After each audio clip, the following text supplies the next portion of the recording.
भगवान श्री कृष्ण भरी सभा में अर्जुन का दुख दूर कर सकते हैं, उसके आंखों के आंसुओं को पोंछ सकते हैं, वो मीरा के आंसुओं को पोंछ सकते हैं, तो क्या वो हमारे आंसुओं को नहीं पोंछेंगे? क्या उसके रहते हमको दुखी रहना पड़ेगा, ऐसे ही जिंदगी गुजारनी पड़ेगी? घबराओ नहीं सज्जनों, परमात्मा का भरोसा बहुत बड़ा भरोसा होता है, और अपने आप का भरोसा भी भगवान का भरोसा है, क्योंकि हमारे घट में भी वही बैठा हुआ है। इसलिए दुख आ जाए, समस्या आ जाए तो घबराना मत। ठीक है, दुनिया के सामने मत रोना, क्योंकि दुनिया ऐसी ही है। दुनिया तो दुनिया है, ये दुनिया का तो गणित ही बेकार है। दुनिया इतनी होशियार है कि मीठे मीठे शब्द बोल करके आपसे सब कुछ उगलवा लेगी, सब कुछ जान लेगी, रो देगी आपके सामने। मैं तो आपका ही साथी हूं, अरे मेरे ऊपर भरोसा कर लो, मैं किसी को कुछ नहीं कहूंगा। रो रो करके दुनिया आपसे आपके दुखों को पहचानेगी, ले लेगी। और ये दुनिया है साहब, दुनिया जिसका अर्थ होता है दुनिया मतलब जो दो पक्ष वाली होती है। वो अंदर कुछ होती है, बाहर कुछ होती है, यहाँ कुछ कहेगा वहाँ कुछ कहेगा। अगर दुनिया के दो पक्ष न होते, दो रंग न होते, तो इसका नाम एकनिया होता। मगर इसका नाम एकनिया नहीं रखा, इसका नाम दुनिया रखा, क्योंकि ये हमेशा दो पार्ट वाली है, ये अलग अलग होती है। दुनिया दो रंगी होती है, उनका भरोसा नहीं। रो करके दुनिया आपसे दुख पूछेगी और हंस करके वापस संसार में बता देगी, और तब हंसेगी आप पर, और फिर आपके लिए और भी लोग हंसेंगे, ये ऐसा ये ऐसा। इसलिए दुनिया के सामने कभी नहीं रोना, लेकिन कभी रोने का मन हो, दो आंसू अपने गुरु के सामने बहा देना, या तो मंदिर के किसी कोने में खड़े होकर रो लेना। परमात्मा समझ लेगा आपके दुख को और दुख दूर हो जाएगा। बस इतना करना। जैसे चंद्रमा भगवान की शरण में गया अपने दुख को दूर करने के लिए, वो और किसी के पास नहीं गया। जैसे मीरा भगवान के सामने रोई, परमात्मा ने उसके आंसुओं को पहुंचा।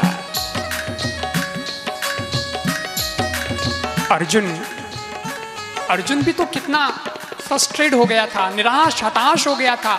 वो युद्ध की ऐसी स्थिति बनी और अपने ही सगे वालों को देखा सामने, तो अर्जुन रथ के पीछे जाकर के दुबक करके बैठ गया और भगवान से बोलता है, मैं युद्ध नहीं कर सकता, क्योंकि ये सब मेरे मामा फूफा सब खड़े हैं, मेरे परिवार वाले, मैं इनके सामने युद्ध नहीं कर सकता। इनको मारने से मुझे त्रिलोकी का राज्य भी मिलता है, तब भी मैं इनको नहीं मारूंगा। तो हस्तिनापुर के छोटे से राज्य के लिए तो इनको क्या मारना, मैं इन्हें नहीं मारूंगा। और निराश हो गया, धनुष बाण रख दिए, मैं युद्ध नहीं करूंगा। सज्जनों, उस वक्त कृष्ण भगवान ने अर्जुन के आंखों को पोंछना शुरू किया, आंसुओं को कैसे पोंछा और कैसे उसको तैयार किया वो देखिएगा। और चूंकि कृष्ण मेरे थोड़े ज्यादा ही निकट हैं, इसलिए मैं बोलता हूं कि कृष्ण ने जो उपदेश दिया, उस उपदेश का क्या नाम है? क्या नाम है? क्या नाम है? आप इतना शर्माते क्यों हो या डरते क्यों हो? डरना तो मेरे को चाहिए आप लोगों से, क्योंकि मेरी उम्र कम है। श्रीमद् भगवत गीता, लेकिन सज्जनों, गीता का उपदेश दिया वो इतनी बड़ी बात नहीं है,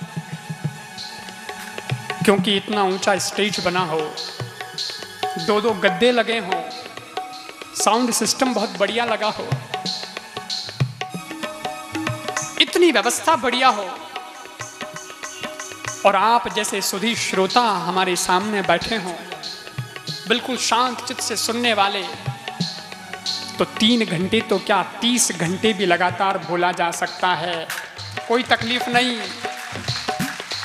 सिस्टम है, सब है, और एकात्मकता बनी हुई है, हम लोगों की कनेक्शन जुड़ा है बराबर।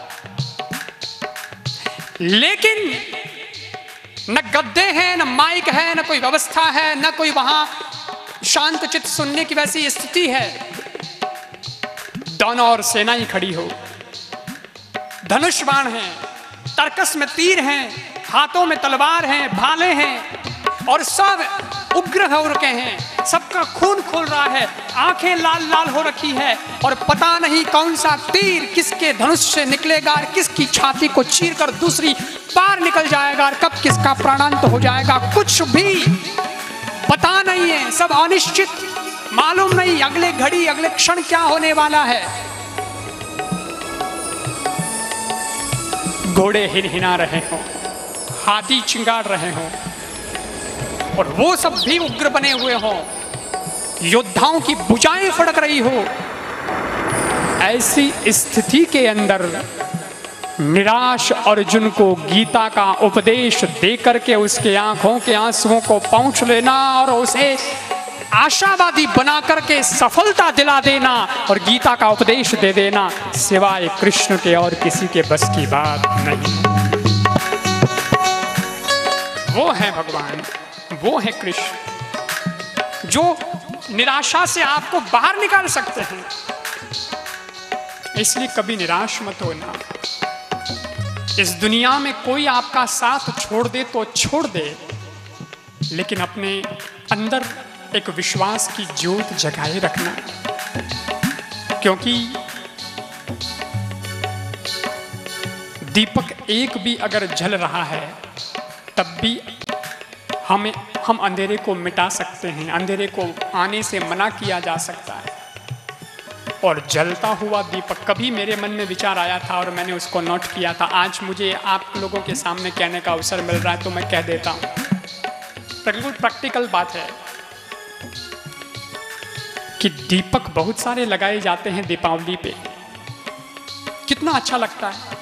और अलग अलग दीपक जब लगाए जाते हैं ज्योति, तो वो दीपकों को ज्योति है तो उसको गिना जा सकता है कि कितने दीपक लगाएं, कोई गिनने वाला हो तो गिन सकता है। लेकिन वही दीपक का तेल पूरा हो जाता है, रात भर में वो जल जुला के पूरे हो जाते हैं, फिर बुझ जाते हैं और सुबह जब माताएं उठाने जाती है दीपकों को तो पता नहीं चलता है कि कहाँ है, क्योंकि वो दिखते नहीं है। याद रखना पड़ता है, 2 वहाँ रखे थे, 2 यहाँ रखे थे, 3 यहाँ रखे थे, होता है ना ऐसा, आपको याद होता है। और इसलिए जिसने रात को दीपक सजाए थे उसी को दीपक लेने भेजो तो वो पूरे लाता है, बाकी कोई छोड़ भी सकता है क्योंकि उसको मालूम नहीं है कहाँ कहाँ रखे हुए हैं। मेरे कहने का मतलब यह है, कीमत बुझे दीपक की नहीं होती है, कीमत तो जले दीपक की होती है। बुझे दीपक का पता नहीं चलता है कि वो कहाँ है, लेकिन ज्योति होती है जिस दीपक में, वो दूर से नजर आता है और अपना अस्तित्व बना के रखता है कि मैं यहाँ हूँ और जब तक ज्योति है तब तक मैं अंधेरे को अपने पास फटकने नहीं दूंगा। सज्जनों, आपको भले ही कोई कितने भी अंधेरे आए निराशा के, लेकिन अंदर अगर एक हृदय में परमात्मा के विश्वास की ज्योति जगी हुई है तो कोई निराशा के अंधेरे आपको छू नहीं पाएंगे, आपको वो कभी गिरा नहीं पाएंगे। शंकर जी से सीखना, ये शंकर भगवान के जीवन में भी तो दुख आए हैं, उनको जहर पीना पड़ा, लेकिन उन्होंने कभी नहीं कहा कि ये सब मुझे क्यों। दुनिया का एकमात्र देव ऐसा है जिसने देवताओं का भला करने के लिए स्वयं जहर पीना स्वीकार किया सज्जनों, और पिया उसने, लेकिन उसने जहर पीकर के दुनिया को बचाया, देवताओं को बचाया। पिया तो वो जहर, लेकिन जब बोलते हैं तो अमृत तुल्य वचन बोलते हैं, मुख से उनके अमृत निकलता है। वैसे ही आप भी अपने जीवन में जहर पीने की हिम्मत रखना, लेकिन जब बांटने का अवसर आए तो अमृत को बांटना, आप भी महादेव बन जाओगे।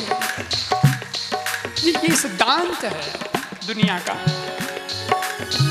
घबराना नहीं, निराश नहीं होना।